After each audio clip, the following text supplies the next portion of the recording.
Halo teman-teman, perkenalkan nama saya Dian Mailoa, saya dari kelompok 4 yang membahas tentang sistem reproduksi wanita. Apa sih itu sistem reproduksi wanita?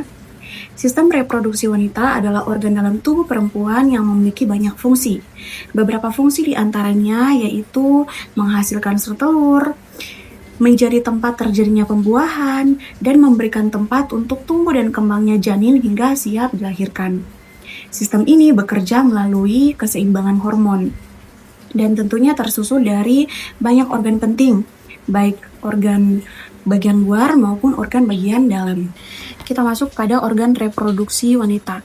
Organ reproduksi wanita ini terdapat dua bagian, ada organ reproduksi bagian luar dan organ reproduksi bagian dalam. Pada organ reproduksi bagian luar juga terdapat ada 4 bagian. Yang pertama ada vulva, yang kedua ada klitoris, yang ketiga ada lubang vagina, dan yang keempat ada lubang uretra. Saya akan coba menjelaskan satu persatu. Yang pertama ada vulva. Vulva ini adalah bagian terluar dari organ reproduksi wanita yang melindungi organ bagian dalam. Pada vulva ini terdapat dua bagian, ada labia mayora atau bibir besar dan labia minora atau bibir kecil. Yang kedua ada klitoris.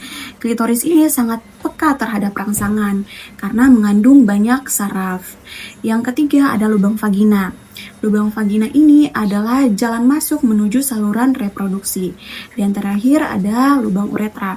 Lubang uretra ini adalah tempat keluarnya cairan urin. Oke teman-teman, kita akan masuk pada organ reproduksi wanita bagian dalam. Pada organ reproduksi wanita bagian dalam ini saya akan pilih menjadi 4 bagian. Yang pertama ada vagina, yang kedua ada rahim atau uterus, yang ketiga ada tuba falopi atau saluran telur, dan yang keempat ada ovarium atau indung telur. Saya akan jelaskan secara singkat satu persatu mulai dari vagina. Teman-teman, vagina ini adalah saluran yang menghubungkan atau saluran yang menjadi penghubung antara organ bagian luar dengan rahim.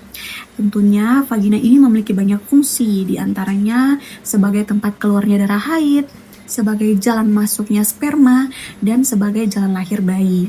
Yang kedua ada rahim atau uterus. Rahim atau uterus ini adalah tempat berkembangnya janin.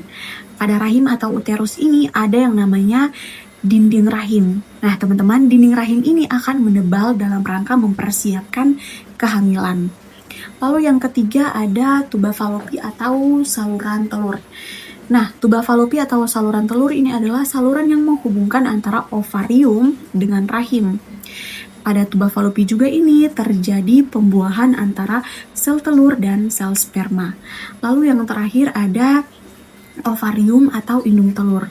Ovarium ini adalah sepasang organ kecil yang berfungsi untuk menghasilkan sel telur atau ovum, dan juga ovarium ini menghasilkan hormon estrogen dan progesteron. Nah, kita masuk pada proses reproduksi wanita. Yang pertama yaitu menstruasi. Menstruasi adalah awal dari siklus reproduksi.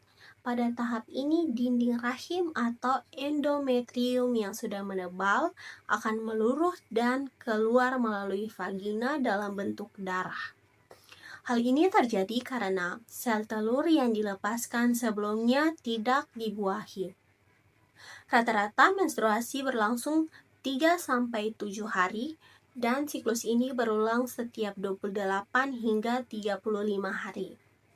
Siklus menstruasi sendiri terdiri dari beberapa fase.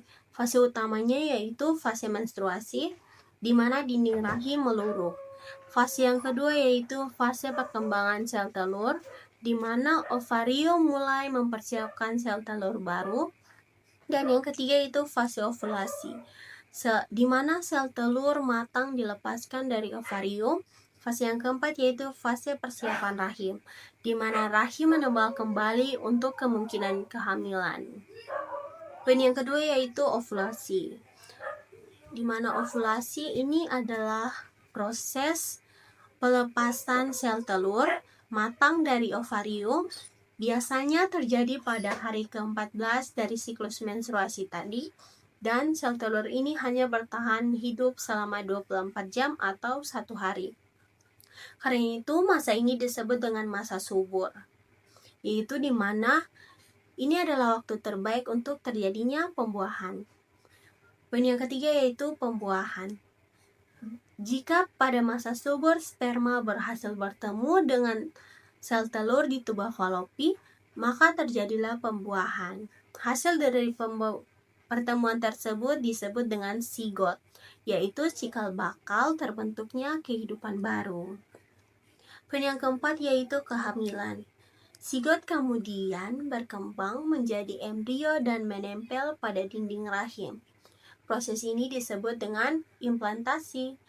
Kehamilan berlangsung kurang lebih 9 bulan atau sekitar 40 minggu hingga janin siap untuk dilahirkan.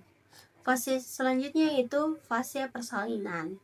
Ini adalah tahap terakhir, yaitu proses mengeluarkan bayi dari rahim melalui vagina. Persalinan ini terdiri dari 3 tahap, yaitu tahap pembukaan rahim melalui kontraksi, kelahiran bayi, dan yang ketiga pengeluaran plasenta. Poin yang ketiga yaitu hormon yang berperan. Semua ini luar biasa tidak akan terjadi tanpa peran hormon. Ada 4 hormon, yaitu yang pertama hormon estrogen untuk mengatur perkembangan tubuh perempuan dan pertumbuhan dinding rahim. Yang kedua yaitu progesteron untuk mempersiapkan rahim agar siap menerima kehamilan. Dan yang seterusnya itu follicle stimulating hormone yaitu merangsang sel telur. Dan yang terakhir yaitu luteinizing hormone untuk memicu terjadinya ovulasi. 5. Gangguan sistem reproduksi wanita. Beberapa masalah yang sering terjadi.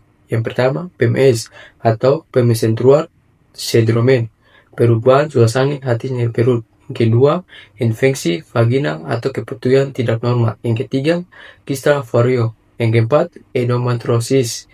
Yang kelima, PCOS atau persuasive ovary syndrome. Yang keenam, cara menjaga kesehatan reproduksi wanita. Yang pertama, menjaga kebersihan organ intim. Yang kedua, menggunakan pakaian dalam yang bersih dan menyerap keringat. Yang ketiga, menghindari berganti-ganti pasangan. Yang keempat, makanan-makanan bergizi. Yang kelima, olahraga rutin. Yang keenam, pemeriksaan kesehatan rutin termasuk pap smear bagi yang sudah menikah.